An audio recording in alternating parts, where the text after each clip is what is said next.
Welcome. My name is Bradley Wilson, and I'm here today to talk to you about the Bible.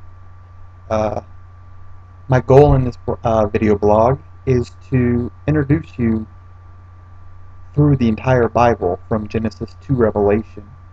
That way you'll have the entire counsel of God and understand it. Now, throughout this journey, we're going to have a lot of things you may not know, may not have been taught directly. But so I encourage you to not take my word for it.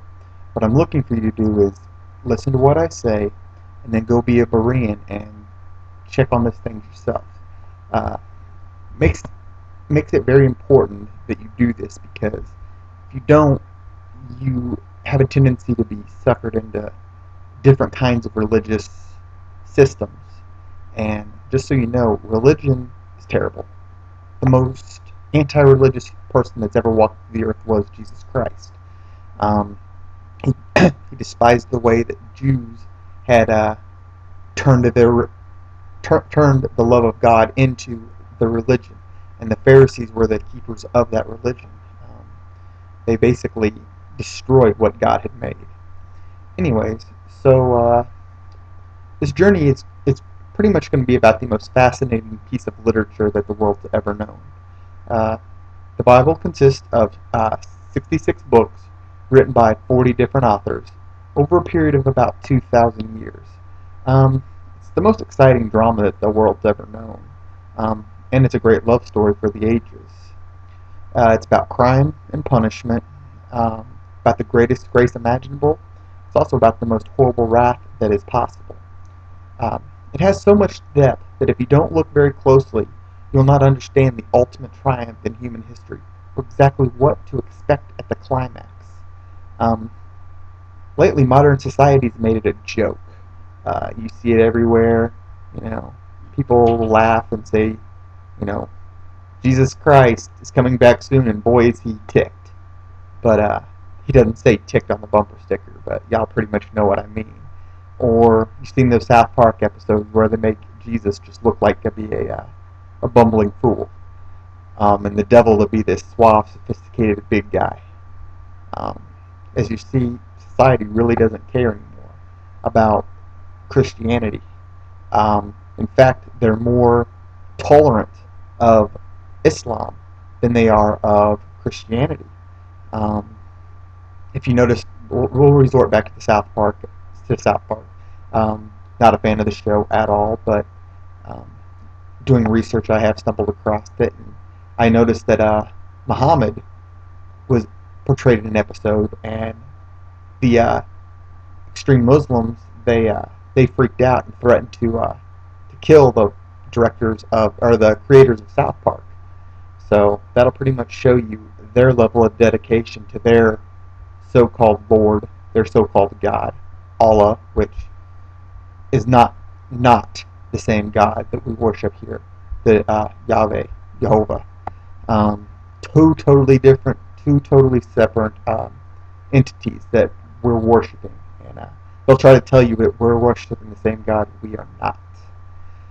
Anyways, back to what we were saying though. Everything that's in the Bible can be proven. Most people will say that it can't be. Well, yes, it can. It's pretty solid. That's what I'm planning to do and hoping to do, and show you how this works. So get ready for one of the most fantastic rides of your life. As a precursor, there's a lot of physics in the first couple of chapters of the Bible. Pretty much for the creation of the world, it can be broken down to in scientific terms. Do my best to keep it on a very, very low level. That way I don't lose anybody. A lot of the physics borderline on quantum physics, and it gets really nasty and hard to understand. So I'm going to try to keep it as simple as possible. The mathematics on your even beyond my grasp of understanding, but I can teach it. Doesn't mean I necessarily understand everything in it, but I understand the properties behind it.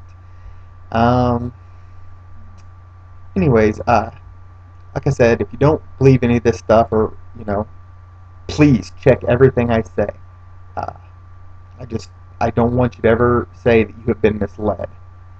Also, if you have any questions, please feel free to post a comment on my blog, which is www.genesis2revelationstudy.blogspot.com, or feel free to email me at any time at www.genesis2revelationstudy@gmail.com.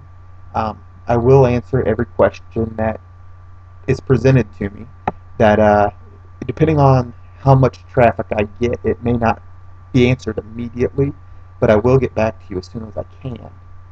Um, one last thing, I am totally against asking for money. You will never probably hear me mention money again until the end of, until we get to portions of the Bible which speak of it. I think asking for tithes or asking for money to understand and learn the Word of God is borderlining on ludicrous. Um, it's borderlining on blasphemy, actually. But again, it does cost money to do certain things on here, and I'm providing it out of my pocket. If you feel blessed by this, there's a donation button on the webpage.